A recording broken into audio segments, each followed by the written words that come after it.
Okay. Banner review time. Banner review time.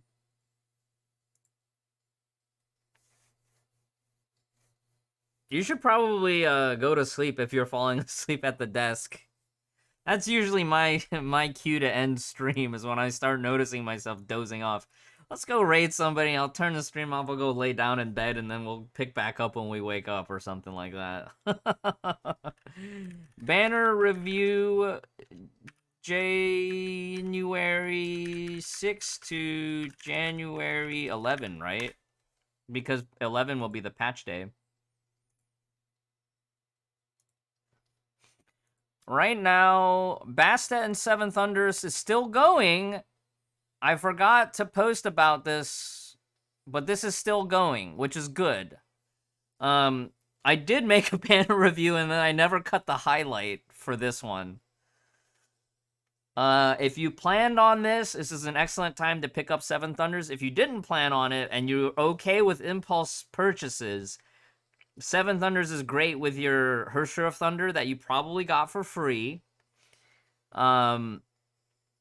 If you're not sure and you want to wait it out, saving for 6.3 and 6.4 is safe. Let me actually turn the in-game music on so we can stare at it in style. Like I said, Seven Thunders banner is still going. I recorded the video, was it last Friday? And then I just forgot to cut the highlight. Yeah, tonight we're gonna cut it right after the stream. We'll just go to the B stream and we'll do it all. But yeah, Seven Thunders banner, really nice banner, right? We looked at it last week. The off rates are really good. A couple of the weapons are outdated, like Dark Star is a little niche, outdated. Sanguine Gaze, you know, it's cool if you have Nyx. If you don't, you just let it sit in your inventory until you need to convert it. But just because you get an off rate that you're not using, don't convert it right away. Greatest example is what I covered in the other video about Eden Pry using a duplicate pistols or crafting hyper rails to craft it so that you can preserve your original pistol. Now, Midnight Eclipse, still quite useful for Equinox if you plan on rolling, or maybe you already have and you didn't have her weapon. So, Whispers of the Past also really good. Piranha Phantasma, Pardo's weapon, it's insane as a pry arm, and it's also useful on Ichan as a backup weapon because it does provide team total damage. And then the Stigmata are amazing. So Bastet, Turgenev, Zenyi, Himiko for those that are still missing the pieces for their Flame Scions. And then Ozlog, even though Raven is kind of not in vogue right now, Ozlog is still a strong support set if you have the top and bottom pieces, and especially if you have 3-set. The 3-set bonus on Ozlog is actually pretty strong. So this banner is, by all accounts, like really good. Now, again, the conditionals, are you topping up? Did you plan for this banner ahead of time? Are you okay with a little bit of impulse spending? Generally, we don't advise impulse spending for these types of banners. It's not responsible gotchaing.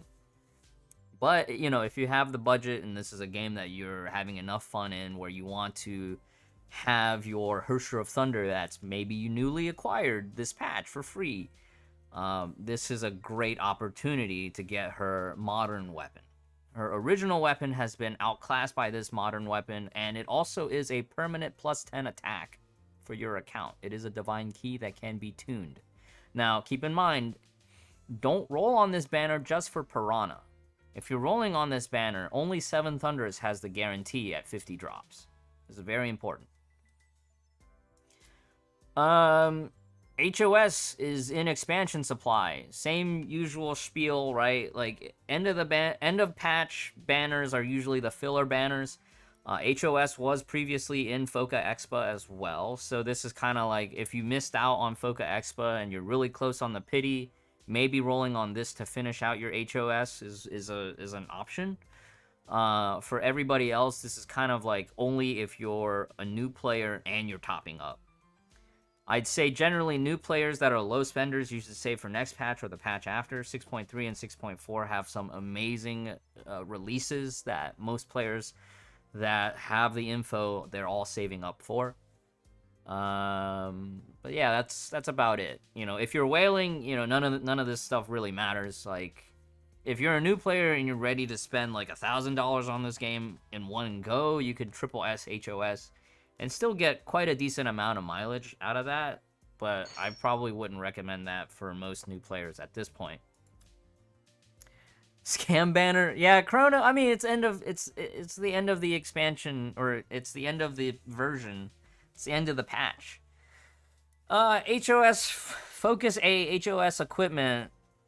I like, you know, again, if you missed out on Foca Expo rolling for her gear, sure, this is an option. I don't recommend it because we have a bunch of new stuff coming in 6.3 and 6.4.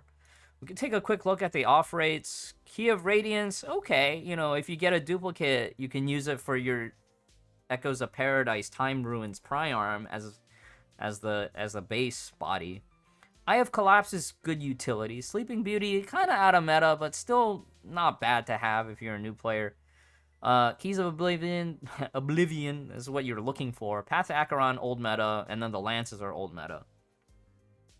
And by old meta, I mean they're not going to be priority for you.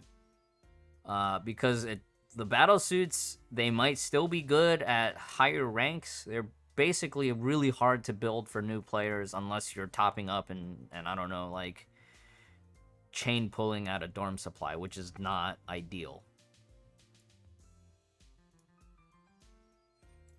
And then for Stigmata, Dante TM can be useful if you have Bright Knight and whatnot. Dante M is okay standalone in a few cases. Vern is pretty much specific to Nyx, and then Banera's Awakening is outdated. Banera's Awakening, like, if you have the M and B pieces, you can kind of use that as a G3 equivalent. I used to use it in place on some old Lightning DPS when I didn't have Goemon yet. Avogadro's a really good pickup. I would give this banner, or this Focus Supply A is kind of like, it's like a B minus in terms of mix of useful and not so useful equipment. Focus B, this is also kind of filler, right? This is also filler, and this Focus B definitely has a lot more old meta stuff. So Florid Sakura is craftable. Dark Star we talked about is niche. Blood Dance is really old meta. Hecate's Gloom, not bad if you get it, but it's really expensive to build nowadays into a Priarm because it had its moment, and then it, you know, was replaced like almost 2 patches later, after 2 or 3 patches after it was introduced. Nebulous Duality is still nice. It does show up in Exchange Shop, but that's assuming you have the Resonators to buy it in Exchange Shop. And Iris of Dreams, I think most new players get Iris for free now, so you probably won't need it. And then, of course, Alair Serenity is an outdated weapon. Most Bright Knight players nowadays, we will be looking for Abyss Flower, which is also a Divine Key, so it's a +10 attack. Dante TM was recently in a Battle Pass, so a lot of players that were looking for it probably won't need it anymore. Dickens is craftable. Elysia is craftable. Dickens was also just a really not good set for how long it took to craft. It was okay if you get it for free, but there's very rare opportunities to ever get Dickens for free, right? There's always either a time cost associated with it or a crystallum cost associated with it. You're never getting it for free. So in that situation, the opportunity cost is too high, and that's why it was considered bad. In a vacuum, Dickens was actually okay. Elysia TMB, one of the reasons why Dickens doesn't get used is you could just craft Elysia instead. Siren Ascendant, there's some niche uses for a Siren Ascendant, but it shows up in Exchange Shop. Most old players will already have a set. Most new players won't need it. And then Linnaeus. On the off chance that you need Linnaeus for your Mobius, okay, maybe, but you probably wouldn't be pulling on this banner. You never pull on a banner just for the off rates. If you want Linnaeus, you pull on a Linnaeus banner. Alright?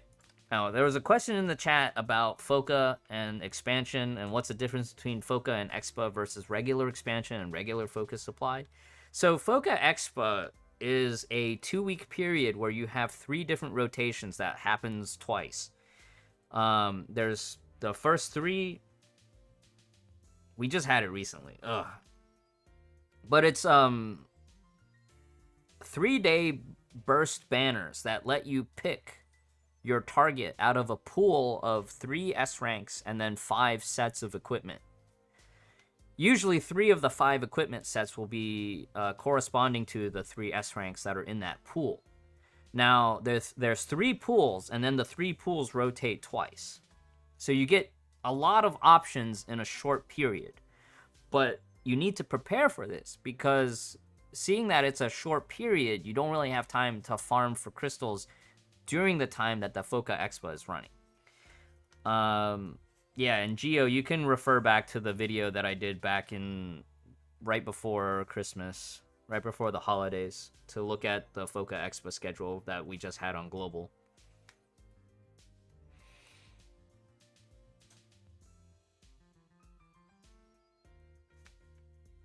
HOH? No. I think you guys got H2O on SCA with a different pool for off rates. Global got Foca Expo instead. Yeah, if you're on SCA, you'll have to check your own banner rules and details. So, I think next patch, Global and SCA banners should be synchronized again. Usually during holidays and during the mid-autumn patch and during CNY, things get a little bit weird because of the different server anniversaries. So we'll see. But yeah, a lot of this is also covered in your in-game news. You can check in here in their in-game news.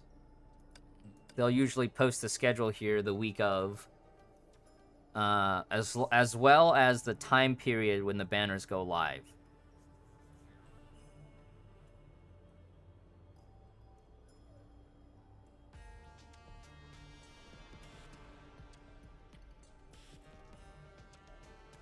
And that about covers it. Basically, I would just advise against pulling either of these expansion or focus supply banners. I think Seven Thunders is still worthwhile to consider if you are in the class of players that are either capable of topping up or you already planned for this. So this is still good value, right? The off rates are awesome.